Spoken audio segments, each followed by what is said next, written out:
everybody, and welcome to Unscripted Intelligence. This is a podcast where we talk about human intelligence, artificial intelligence, how they intersect, and how they impact everything from education to the workforce. On this podcast, we interview innovators, thought leaders, and change makers who are shaking things up and making waves. These live conversations are uncharted and unfiltered as we make space for what isn't being discussed. These conversations are unavoidable. Hi, everyone. I'm Michelle Ament, the co-president of the Human Intelligence Movement and chief academic officer for ProSolve. The Human Intelligence Movement is a grassroots nonprofit dedicated to ensuring that all humans have the uniquely human skills they need to succeed and thrive in our AI world.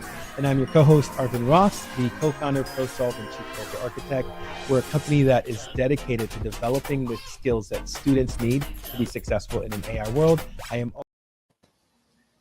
Hello. Welcome. Michelle, it has been, 2-3 weeks now since we've last met or chatted?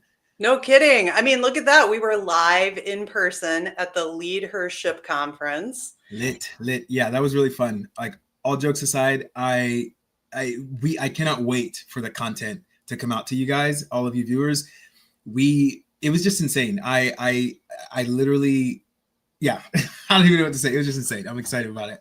I think the thing that when I reflect on that, it was like we would have a 15-20 minute conversation and people didn't even know what happened. Like, these unavoidable truths just surfaced in the space, and it just was remarkable. So I think we're starting to drop these short clips. They're mini episodes. They're on Apple Podcast and Spotify and YouTube, and we'll be sharing clips along the way, but they're already out there. So I invite people to check them out. Yeah, definitely do that. I will say this, my favorite one, which you guys will probably see later, is the one on alchemy. It was mentioned just a little bit. That's a little teaser for you guys to hop in there and see that.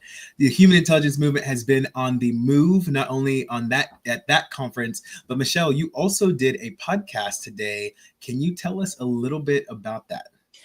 Absolutely. We did a webinar with America Succeeds, and we were really focused on durable skills for the intelligence age.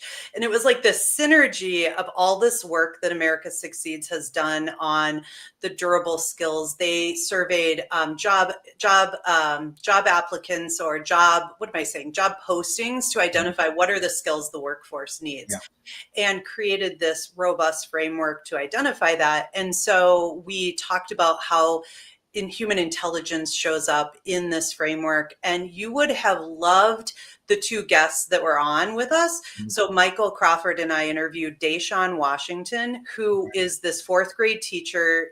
We have to have him on the podcast. You would talk to him for days about his approach. It's so human-centered. And then Dr. Devin was on, and here's the one statement that he talked about, is that bringing human intelligence and durable skills allows for students to show up to be their best selves. Yeah, bar. That's a bar. So it was fun. It was really fun. You can catch the entire episodes on our YouTube. So check it out. Love it.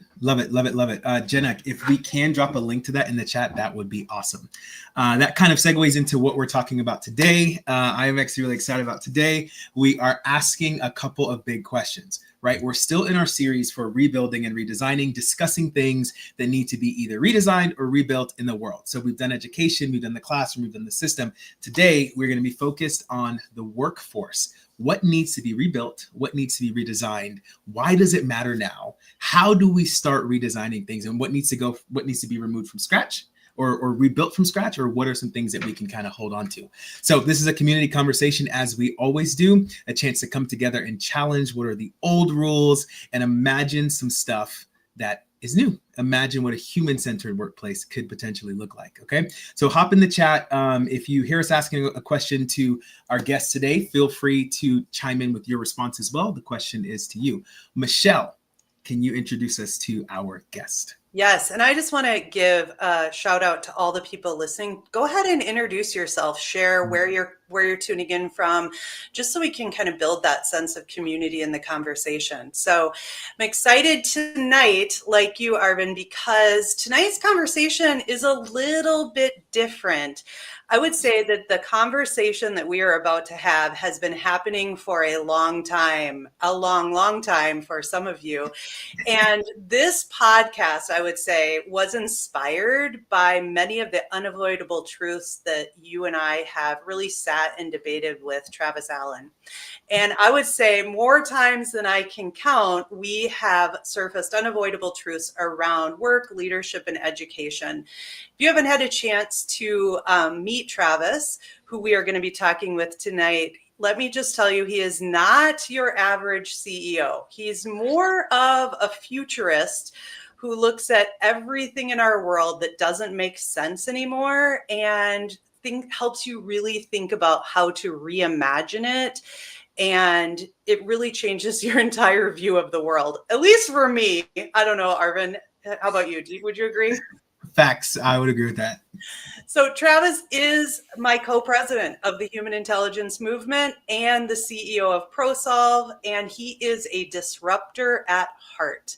He's a dad of 4 young kids, an entrepreneur, and someone who really believes in the future of work and education depends on us being more human. So tonight is kind of like a continuation of conversations we've been having for years, only now everybody gets to listen in. So, Yes. Travis, say what's up to the peoples. Well, I'm just super happy to be here. I've been sitting envious on the side watching both of you launch this podcast, have these conversations. So I'm just excited to get a chance to be a part of it and continue this discussion on the workforce.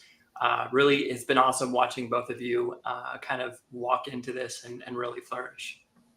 Love that. I will say this for those of you watching, there's a lot of giggles because I've worked with Travis for the last, 15 years of my life. We have traveled all across the world together and been changing and disrupting education since our teens. So college, college, I mean, This is all you two know is each other and this work. Like, I mean, that's pretty remarkable. Yeah. This is the second job I've ever had. The first job was making pizzas at Chick-fil-A's first pizza restaurant. So I worked at Home Depot first in a church, but that's a whole other conversation. So let's kind of hop into this, redesigning, rebuilding. Travis, before we kind of get into the nitty gritty of the conversation, can you just share just really quickly with the viewers, what is ProSolve? Like, what does the company do? Absolutely. So ProSolve is a curriculum company, but our mission is to prepare humans for an AI workforce. When we look at what's unfolding, we look at the skills necessary. It comes down to also what the movement is so passionate about is that success in the workforce looks different. We have to develop and hone in on our uniquely human skills. ProSolve is a company that was birthed out of a desire to create unique curriculum like no one's ever seen, to really emerge and engage kids, meet them where they're at, play-based learning environments that are going to intentionally build those human skills while also measuring and assessing and growing them every day in the classroom. Facts. And I love how you kind of give an ode to the OG, how we started. Things have shifted very much so. The company has changed, adapted, and flowed with what the industry has been requiring and needing of us. With that, can you kind of give us or give them a picture of some of the demographics of the company? You know, you are 33, 34. Can you kind of give us some demographics of what the employees look like, where they work at? Do we have can you just share anything about that? Yeah. So ProSolve used to be called iSchool Initiative, for any of those who remember us from our old name pre-COVID. We were a service lifestyle business for a really long time. And then COVID kind of completely disrupted that, as you know all too well, Arvin. And most of our business was put to a halt for 18 months, and we pivoted into a curriculum business. And so some of the demographics, we've got about 30 employees, lots of contractors and agencies we work with in addition to that. So by many means, we're still a small, scrappy company. We've lived that startup life for a long time now.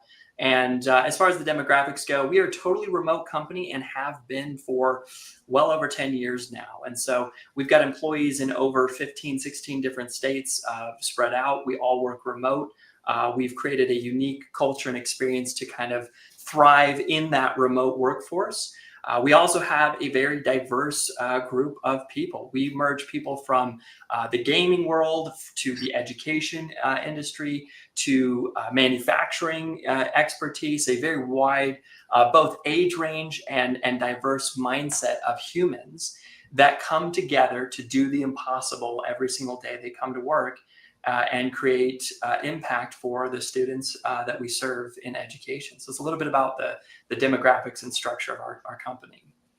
Arvin, I think I'm glad no one called out how old certain people are in the company, but I think like we certainly uncovered a lot of that at leadership, just the dynamic of what it's like to work in a workplace that's multi-generational. I think for me working at ProSolve, that has been my biggest aha, is what it's like to work across multi-generations. In a school district, you tend to be with your same age group throughout your trajectory of your career. And so having to report to the young CEO has been a learning experience for me. And I think the other thing that you didn't mention, Travis, is regionally how different we are too. I'm smack dab in the Midwest, which I bring Midwest values, and I work with a lot of people on each coast, and I've had to learn just that's different. And I never realized the significance of that. Well, and I think you're spot on that the age dynamic is so powerful because we have people of different ages in leadership in all different roles throughout the company. And what you see is each generation brings a unique value add to the dynamic and the experience. Yeah. And if we create the conditions properly, we can actually leverage each of those strengths to create a better operating team overall. Okay, I love what you just said. I have a question I want to toss out based on what you just said. When you talk about creating the conditions, right? There's kind of a supposition in there that there is a way to do that, and then there's not or a bad way to do that, or a way to not accomplish that, right? Can you kind of give some explanation, some definition, some picture around what currently needs to change, or what needs to change with our current mindset about work and leadership? I know for us it's difficult because this is all we've known, but we've hired people from several other industries and different companies. Can you help paint a picture for some of the things that need to change, or the mindsets that need to change about workplace and leadership? Yeah, I mean, I think for one of the biggest things, so in our company, when we bring in new people who come from big corporations or school districts, we have to have like a crash course of breaking them of their kind of preconditioned habits and thinking in big corporations and big institutions. And this can be really liberating once you go through it, but also jarring for some individuals. And so I think when I look at the workforce, and one of the biggest changes I've started to see happen with companies, but is continuing to happen, is flipping upside down how we think about leadership and management. So, 20 years ago, management was all about the manager was the smartest person in the room, and their job was to define what success was and tell their employees how to get there. As an employee, your job was to follow a process and you would succeed. So it was things like clock in at 9, clock out at 5, call 50 people today. We know if you do this checklist of things, you will hit your KPI, your goal, whatever. And that's really not how a lot of the innovative companies today operate. They flip that upside down. The employee needs to be the smartest person in the room now. And the manager's still there to define what success is, right? Here's the benchmark. Here's the goal we have to achieve. And then they say, I have no idea how to get there. Good luck, figure it out, right? And employees now have to level up their leadership, their human skills, because they're not given a spoon-fed pathway to success. They have to carve their own path to success. And so this has huge ripple effects in all organizations. And I would say the biggest thing that, Arvin, you're part of championing for us is our culture, and in particular, the belief in freedom and autonomy. the belief that we need to trust and empower our people to be the brilliant people that they are and create the conditions that will allow them to flourish through freedom and autonomy every day they come to work. Well, Arvin, I want to jump in here because like Travis mentioned something about people coming from school district or corporate, and it was a jarring experience. Yeah. And I would say like it was a little bit rocky and rough. And I think that, and like I get asked that a lot from people, like, how did you transition? What was that like? And I was like, you're not prepared. Like you think you're prepared. And then when you get there, you realize how you're not. Anyway, what something that was jarring for me was the degree of risk taking and the lack of certainty. And we've talked about this on numerous podcasts about like just how my need for certainty, and as an educator, how I bring that forward. But I want to just kind of talk a little bit. I want to hear, Travis, a little bit more about the risk taking and innovation that you like. How do you create the culture of that, a culture of risk taking while also maintaining a company that's profitable and meeting goals and all of that? I think, you're spot on. And actually, I have a question for you at the end of this too. But the first thing I think you have to do is identify where risk taking is allowable, acceptable, and where it's not, right? One of the things we learned really early on is that we're not trying to look like every other company when it comes to our approach to curriculum and professional development. And so that's an area where we push for innovation, we push for different new ways of thinking and new ways of approaching. On the flip side, we are not trying to innovate taxes, accounting, payroll. People still want to get paid on time. That has not changed in the last decade. And so I think step one is just clearly identifying and labeling to the company, like these are areas that we can take risks and that we can try new things and that there's room for failure. And then here's areas that you've got to be on point. You've got to be on top of it. I think other things that you have to do is how you cultivate the culture around risk taking. So, we have things like a fail forward chat channel as a team, where we really try to highlight, celebrate, or have open dialogue about, hey, I tried something, it didn't work, and I learned something from it. We also focus a lot on wanting to create post-mortem, reports of what did we try, what worked, what didn't, what did we learn from it, and what are we going to do different because of it, right? So these kinds of integrating these kinds of concepts, I think, start to create a culture of, as the leaders and directors in a company, especially, it's how do you respond when something doesn't work, I think is super, super critical. Mm-hmm. I just want to say, I love that. I feel like I'm getting to sit back and watch you guys talk about, like, I don't want to say my baby, but I feel like this is just so cool to hear from your two words. Travis, you said you had a question for Michelle whenever you finished this. Do you remember what that question was? Yeah, I remember.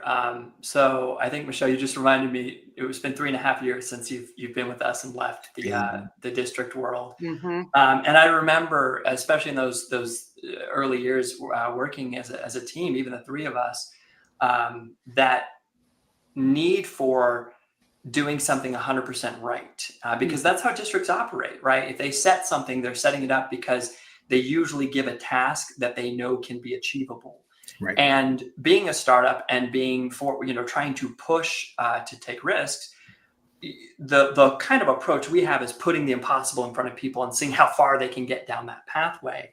But for certain personalities, that drives them crazy, right? Because it's like, well, no, I want to hit the goal we set. I don't want to reach as far as I can towards that. Yeah. So I just wanted to ask you, how was that journey for you of navigating, the need to do things to perfection and kind of breaking that corporate attitude?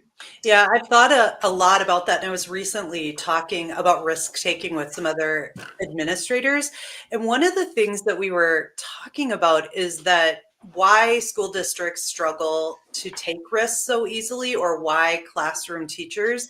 And I think it's the service to the children in front of us. Like, it's like we want to do so right by them that we want the evidence-based, the proven thing to do, the way to achieve that, because the risk is on sacrificing potential learning. The risk is on students. That's the only, I'm really curious what some of our listeners think about that. That's the only thing I can come up with of why the school district culture kind of is a little risk adverse and wants to know every step in an initiative, in a plan. I mean, I led a lot of initiatives, and I'll tell you, everything was spelled out. We had the full plan before we would even launch. Now I feel like I operate in just this building. We always said we were building the plane when we were flying it, but we weren't. Like, now I feel like I'm really building the plane while I'm flying it. So I think that's what I think about. And I think about setting the impossible in front of people really makes so much sense to me, is like, what are we striving for? And just always kind of having that next level goal in front of us. And I think I struggle with that personally because I'm an overachiever. I'm a perfectionist. So I want to reach that goal. So it's hard for me to put into perspective that it might be the impossible. But I think that's more about. Well, I think, and I'll turn it over to you just a second, Arvin, but I wanted to point out, like this podcast, I remember months ago, we sat down and we said, let's just launch this podcast. Let's do it. Right. And in that moment, it's like, well, I don't have the answer. The immediate thought is, I don't have these 100 answers. And like the best way to figure it out, like, what do we not know? We need to know is just go do it. Right. Let's just start it. Let's see where it goes. And then, of course, in that time period, I mean, even where you are from episode 1 to now, there's just so much you guys have figured out and perfected along the way. Yeah. Yeah, I totally agree with that. And I think that if I was to put it a different way from my lens of like a cultural perspective, right? Workplace culture, there is something that happens in employees when you set the impossible in front of them. You do all that you can to prepare them for it, right?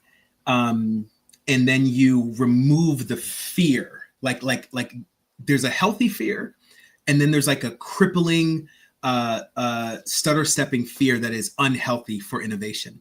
And I feel like what I've seen in our company, Travis, is when we do that, when we accurately can paint that vision forward, and we accurately say, hey, here's a chainsaw, here's a forest, and there's a house at the end of it, or whatever. We see a spark of innovation happen in them that doesn't happen when we give them every single path to success. And I think, Michelle, like, you are a perfect example of that, right? Coming from that educational world and the trauma we went through to get where we are now. Even as I look at the work that you do, Michelle, there is just such a spark of creativity in anything that you put your hand to, because it's like you've fought through the minutia of having to figure it out, and what you've gained from that journey impacts the work that you've created. And I think our company, like ProSolve, is just so like innovative, and everything that our employees put their hands to, there's nothing like it. We're not seeing things that we can compare it to. And I think it's directly because of this culture that we've created. Arvin, thank you for all of that. Here's what was like exploding in my brain while you were talking. And that is when we talked to Amy about robbers and rescuers. Yes. Because that whole idea, which is so not a thing in your leadership, Travis and Arvin, in this robbers is like, anytime we tell people everything that you need to do, we rob them of their productive struggle, and we rescue them because we want to be so helpful, and we don't want them to feel pain, and we want them to be successful. And in the end, we're robbing them of just innovation, of them being empowered and seeing their own best selves. And it just struck me, that connection. And Amy talked a lot about that in school districts. As leaders, we do that rescuing and robbing. And we do that in the classroom. Like, think about the way we rob students of productive struggle because we are afraid to put them in situations where they might fail or they might not feel success. And we're constantly rescuing them. I mean, I don't know. And then we could talk about helicopter parenting and all at the same time. Like, it's all intertwined. And I think it's just refreshing to be in a workplace that has a different culture from that and is breaking those traditional norms. And I don't think it's really all that unique to us. I think that, the stories I hear from people who work at, Amazon, Google, and all these different places, they're experiencing it similar. I mean, this is quickly becoming the norm. And where we still see a disconnect, I think, is the workforce of education at times. And it makes sense. I think you made a really great point, Michelle, that we have to honor and appreciate. And that is that the stakes are high for those that work in districts. And so there is a little level of risk taking that may not be tolerable. And so it makes sense. But at the same time, we live in an age where that risk taking and innovation is more needed than ever, because we've got to adapt. We've got to reinvent the purpose of why we go to school and what it looks like. Because again, the workforce is looking more like, what it looks like to work at ProSolve or many other companies. I totally agree. We've tossed around this term of human-centered a lot, especially as it relates to education and learning. Travis, can you paint a picture for what a human-centered workplace looks like? Like what are some of the non-negotiables for a human-centered workplace? I think number one that I immediately think of is psychological safety. Again, it's a buzzword that is happening a lot in the workplace, but the general concept of it is important. People need to feel that they can, again, take risks, that they can share their opinions, that their opinions matter, that they have the ability to express when they're struggling with something.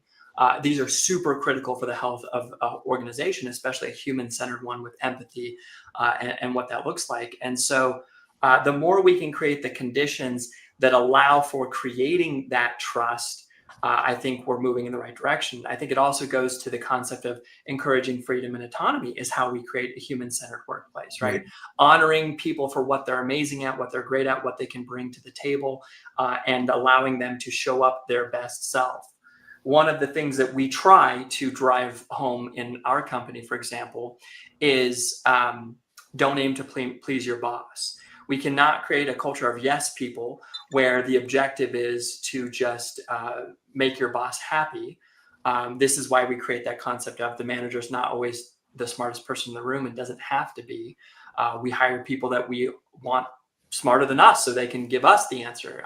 That's why I brought, Michelle in, right? Being a whole lot smarter than me when it comes to education and everything we're doing. So those are some of the non-negotiables is we've got to lead to create human-centered, we've got to lead from a freedom and autonomy. We've got to create a psychological safety of trust and respect. And we also have to focus on creating culture where we can say no. We don't aim to please our boss, and we create that.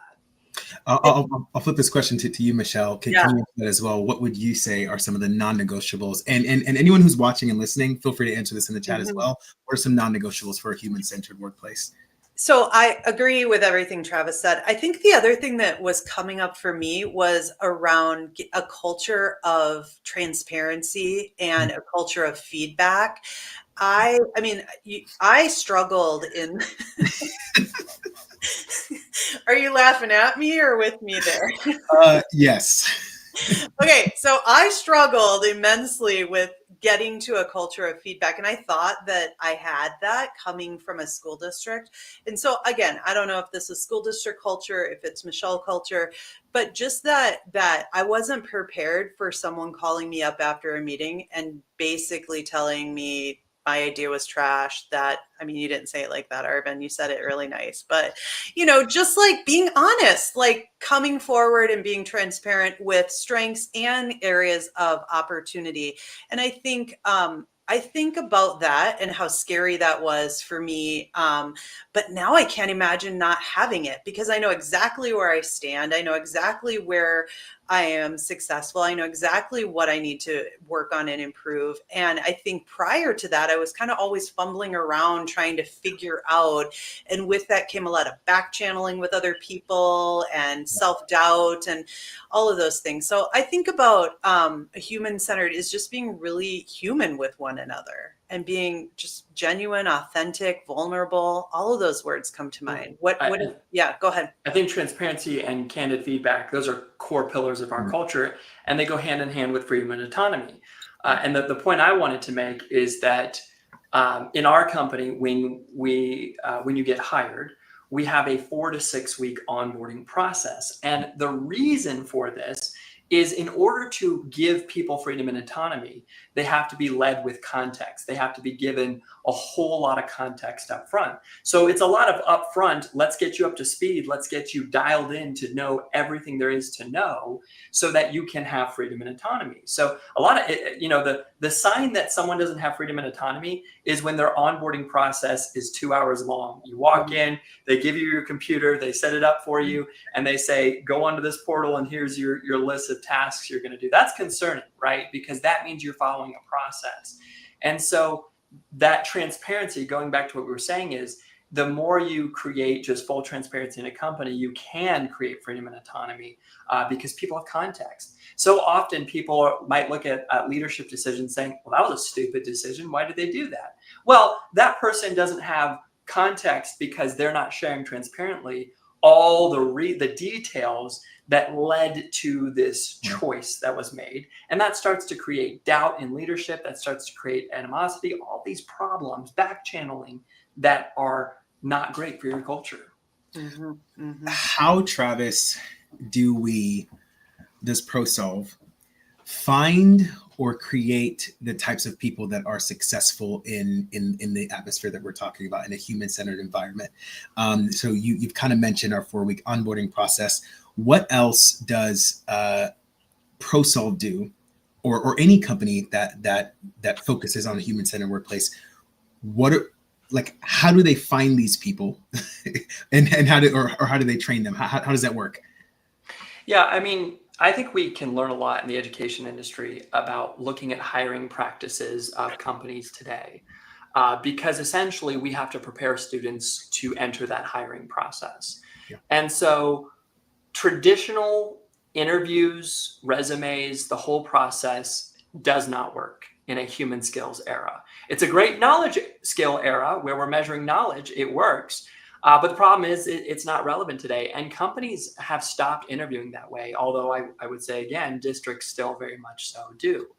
And so when we started growing, we started doing hiring a lot of people, and I hated every moment of it, right? The grueling, looking through resumes and then interviews back to back to back, they all just kind of blend together. And then you mean to tell me that after 3 interviews, I'm just going to know if this person is going to be great for me for the next 3 to 5 years? That's absurd. That's crazy. But that's how we make our decisions. And so we flipped the script. We were kind of fed up with it, and we gamified the whole hiring process. And so we created a system that allows us to measure and look for cultural fit, human skills elements, and overall just their ability to work well within our organization. And the way we do this is when you apply for one of our jobs, it's a 1 to 2 week long kind of gaming experience where the very first message you get from us is a 3-paragraph message written in Italian. And the reason we do that is we want to see how you respond. If you translate it, it says, congratulations. If you're reading this, we would like to invite you to our gamified process. And that's step 1 of an ongoing, fun, super exciting way of doing interviews. But we get different types of candidates, right? We get some candidates that, I kid you not, they respond and say, I don't speak Spanish. Can you send this in English? And right away, I took 5 seconds to know that person is waiting for a manager to tell them how to do their job. They couldn't problem solve to think to translate that message then and there. And then on the opposite spectrum, we get people who reply in Italian, in Wookiee, in coded messages. I think Michelle responded to the hiring process with a secret movie quote hidden message that took me 10 minutes to translate and figure out what her answer was. Mm-hmm. And I loved it. And she's here because of it. I love it. And I'll also say this about Michelle. During her interview process, I required her to learn how to play Among Us to show up to the interview with me.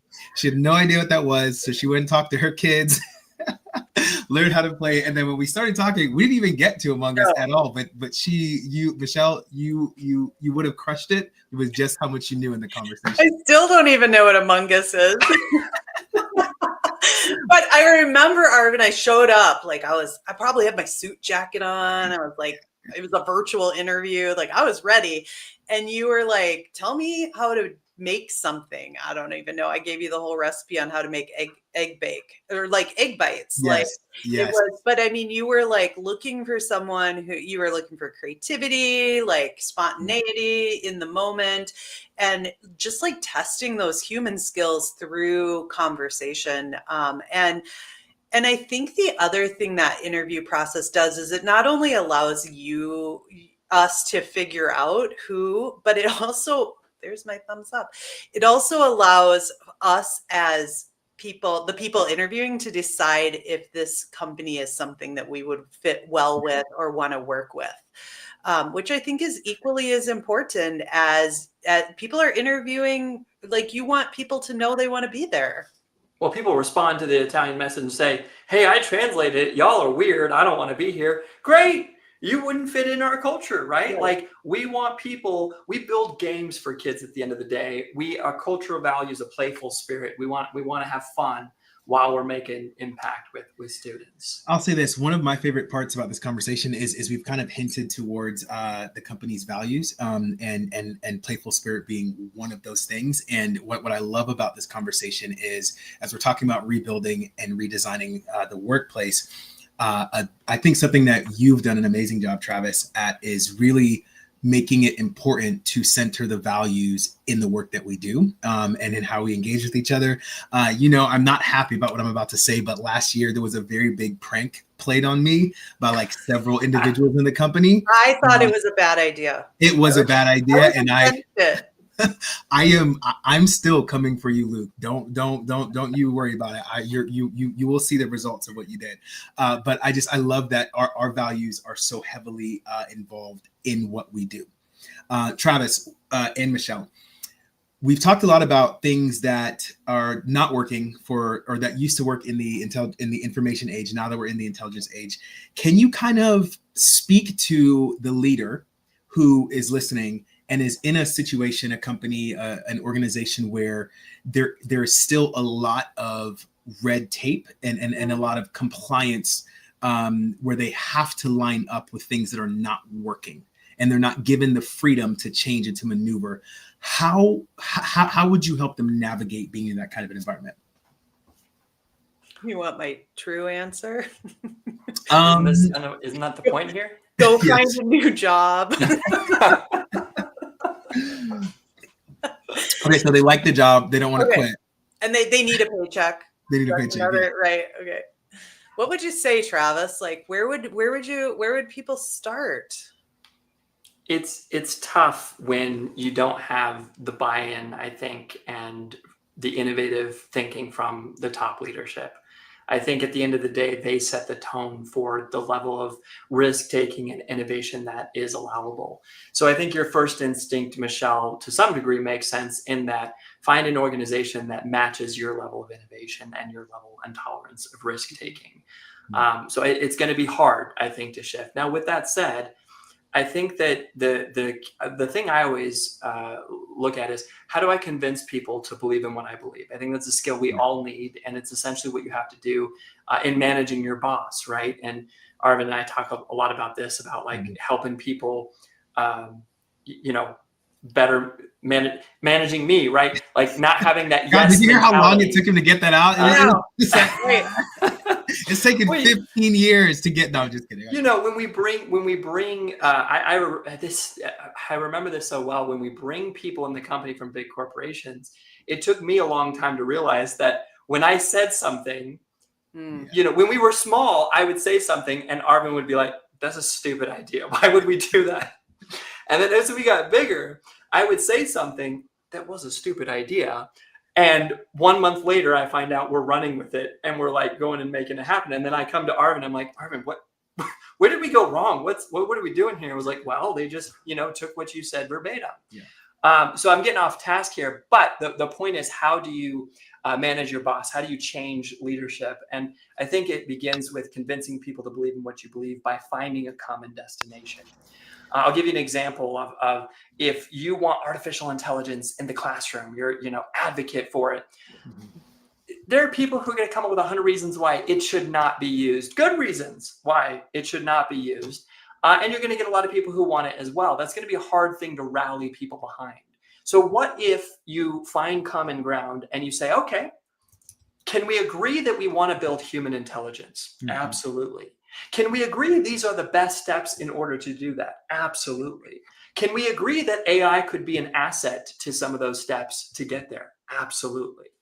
So we start to begin with that end in mind. We find common ground, and we create the path to success with them to get them on board with that. That's one approach, one way to look at it.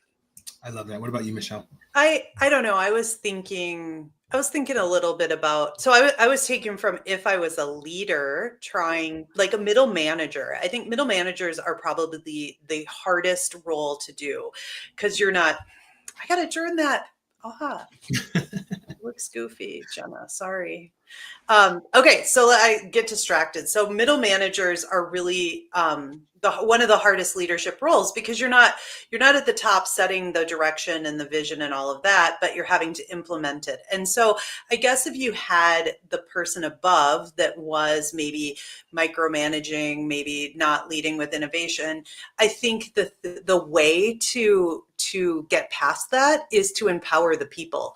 So to bring the people that are on your team together and hear their voice, get their ideas, and then maybe lift those up. I think it would be, I feel like it would be really challenging for a top level leader to ignore what the company is saying or what the organization is saying. So if you can leverage some of the voices of the people in the work day to day, maybe that's a lever to make some change and bring about innovation. Yeah, I totally agree with that. I feel like I need more of a tangible answer to this question. Can we discuss, maybe in like short statements or phrases, what are like some key things that need to go with the current workforce model or work model, and then what should we replace it with? I love the concepts, but let's kind of get down to the nitty gritty for this last little bit. I'll start with, tracking butt in seat, paid time off, and clock watching and monitoring people's every move needs to go. Okay, and replace it with freedom and autonomy, trust, empowerment, context, leading with context, giving people end outcomes to achieve, and not necessarily measuring or worrying how they get there, but simply reward the success of achieving the result. Love it. Michelle, do you have one? Because if not, I do. Yeah, go for it.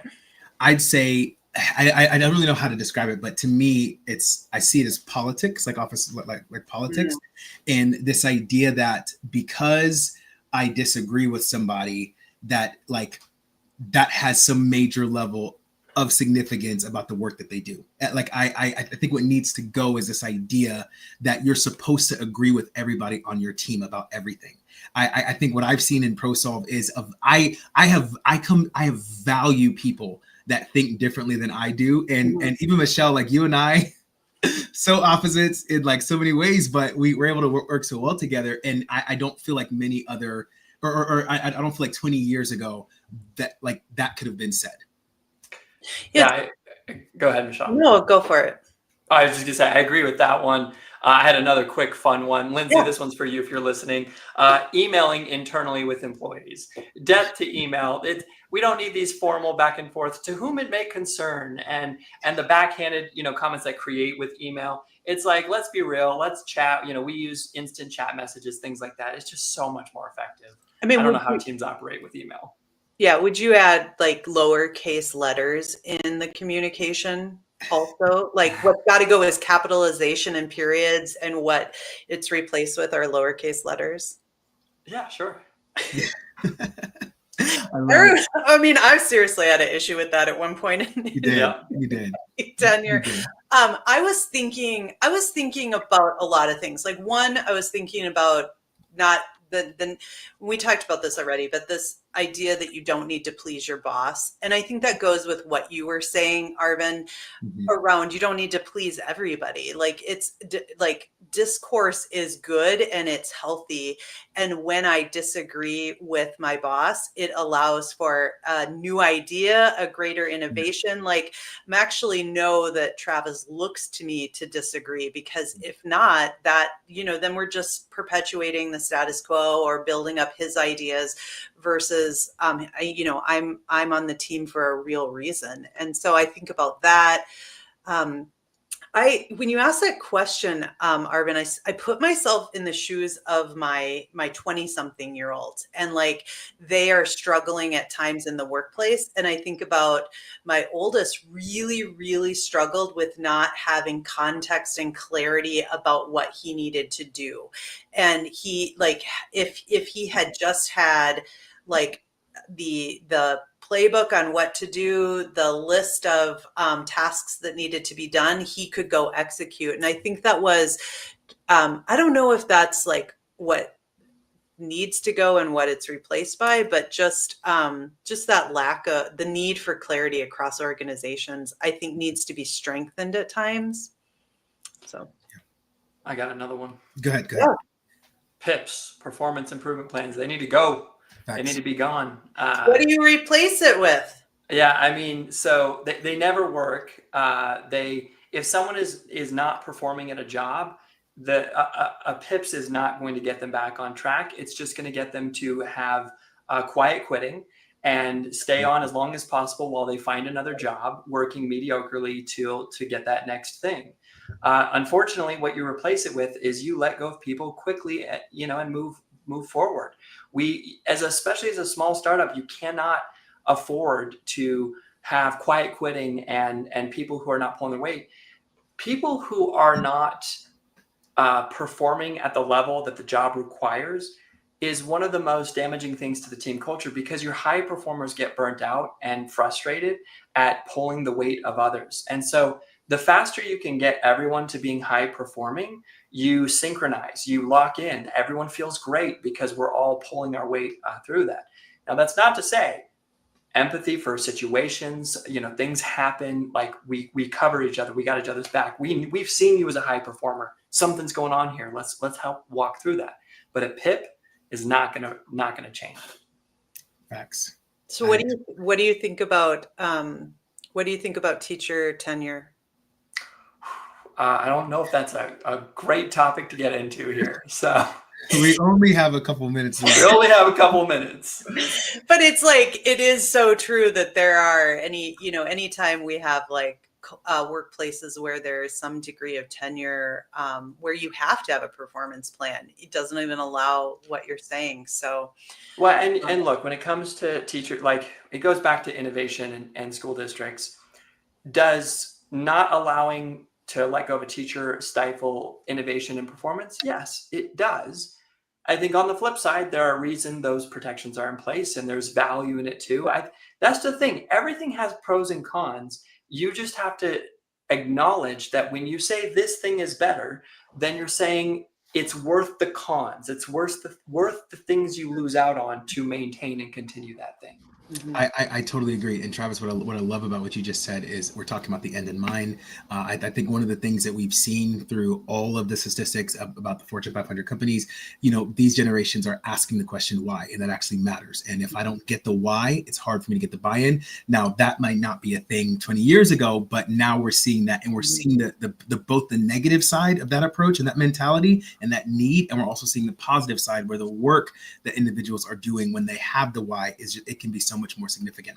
So I want to end on this question really quick. What can you guys, can the three of us each share three things share three things to an individual who wants to get hired at a human-centered workplace, what are 3 things that we want them to embody? What are 3 things that we're looking for out of them? I can go first if you guys want. My thoughts are to you, for one, be adaptable. I'm just kidding. Really though, be adaptable.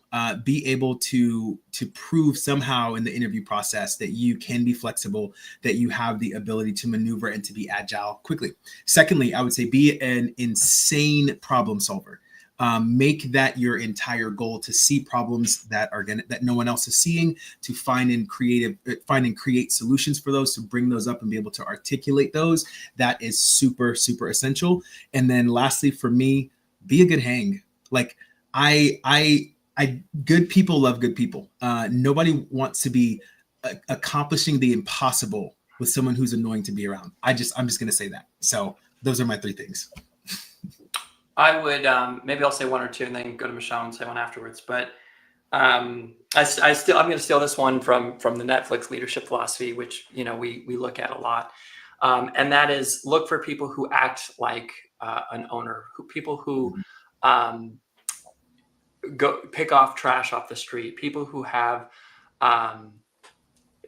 that integrity that they're looking for, and also look for people who treat all people the same. The way I treat the janitor or CEO, the way I treat them should not matter.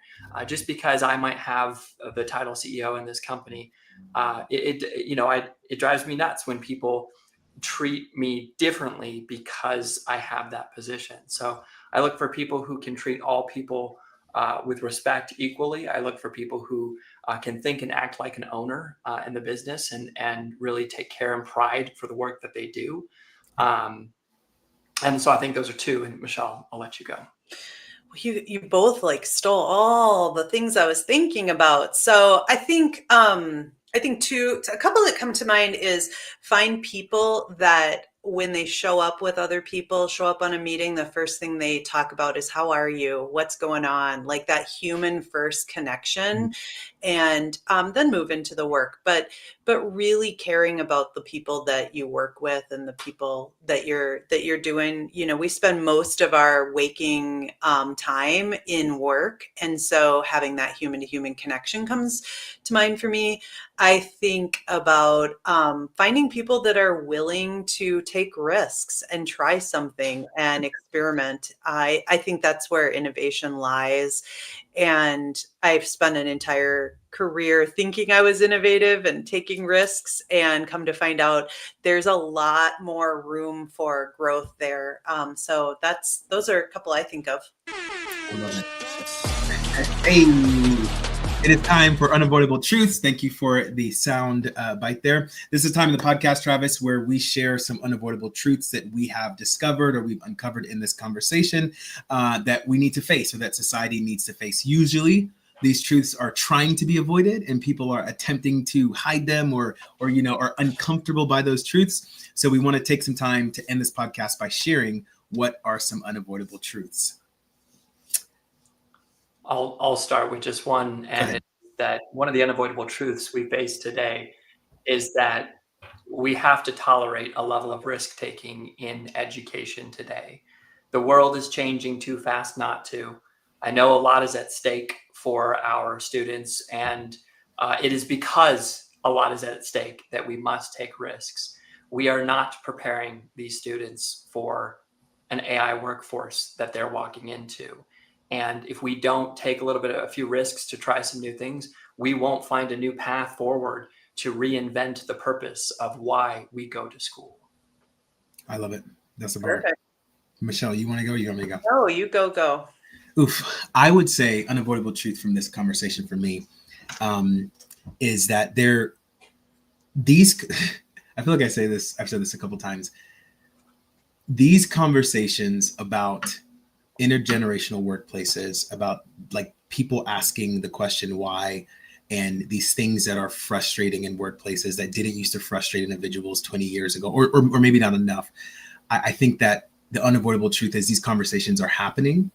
They're going to keep happening, and there's going to continue to be a disconnect until we do a better job at laying out what it looks like. We need people pushing conversations in companies. We need people pushing conversations to young people in school about what they're getting ready to walk into.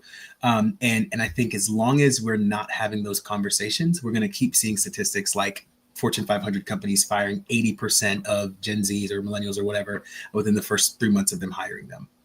Yeah. Well, this is a hard one for me to find my unavoidable truth.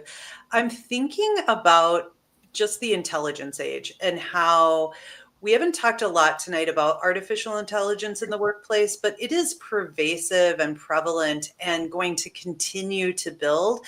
And I think about how important it's going to be to create those conditions for human-centered connection, for leadership, for the human skills to come into the day-to-day workforce. And I think we're like underestimating what our society is going to feel like if we don't really take some time to really rethink and rebuild what the workforce looks like. And I think this conversation tonight, the ideas around the culture that is needed, the approaches that are needed, the strategies, is just like a gold mine of things to start replicating. And it's just making me ponder, like, how do we start to scale that? And how can we start to work alongside other companies and individuals? Because, the time is urgent and it's a pervasive problem. Well, I think, we are in a race for relevancy, AI versus humans. We spend billions and trillions in R&D on the race for AI to advance itself and become smarter. We're not investing the same in our humans and our people. So I think the unavoidable truth there is that if we don't start investing in our humanity and our human skills, we may face irrelevancy in this future workforce. There it is. That's a bar. That's a whole bar. Thank you, Travis. Really quickly, how can our viewers follow up with you, follow your journey, continue to hear some of the thought leadership that you've shared on today? You can find us at ProSolve.com. Travis at ProSolve.com is my email. Always happy to connect. Find me on LinkedIn. I'm on the road at conferences often, so would love to cross paths and meet some of the people out there that are part of our movement and part of believing in the things that we believe and pursuing this in education. Love it. Love it. Heads up for where you guys can find us. We are on Spotify, LinkedIn Live, Human Intelligence, YouTube, and we are also on Apple Podcasts. So make sure that however you're listening now, if you want to hop over to any one of those other platforms, feel free to. You will find us on all of those. Jenna, thank you so much for producing and being the hands and the eyes behind the scenes. Thank you. Michelle, can you share what we're doing next? Yes. And Arvin, you forgot to talk about TikTok. We're also on TikTok.